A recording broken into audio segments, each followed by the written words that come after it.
बिस्मिल्लाहिर्रहमानिर्रहीम। रमज़ान का महीना था कि हर मुसलमान नमाज रोज़ा पाबंदी के साथ रख रहा था।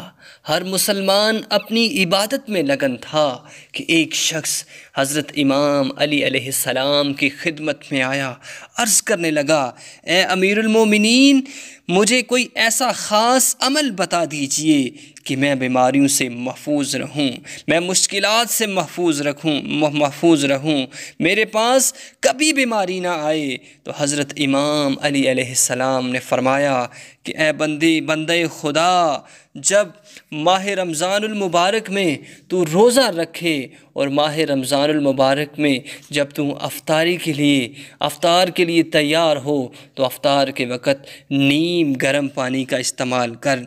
जब तू नीम गर्म पानी और खजूर के साथ अफ्तार करेगा, अल्लाह रब्बुल इज़्ज़त ऐसा अमल करने से तुझे हमेशा हमेशा के लिए तंदुरुस्त कर देगा, तुझे हमेशा हमेशा के लिए बीमारियां तेरे जिस्म से दूर कर देगा।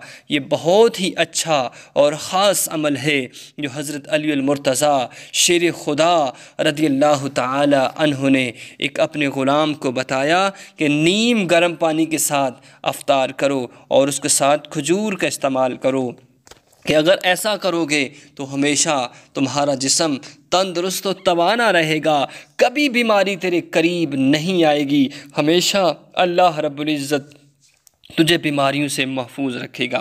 तो नीम गर्म पानी का इस्तेमाल कीजिए अफ्तारी के वक़्त, ठंडे पानी का हरगिज़ इस्तेमाल मत कीजिए। कि इस फरमान के अंदर हज़रत अमीरुल मोमिनीन अलीउल मुर्तज़ा रज़ियल्लाहु ताला अन्हु के फरमान के अंदर बड़ी हिकमत रखी हुई है कि नीम गर्म पानी का इस्तेमाल कीजिए खजूर के साथ साथ। अल्लाह से दुआ है कि हम सबको इस पे अमल करने की तौफ़ीक़ अता फ़रमाए।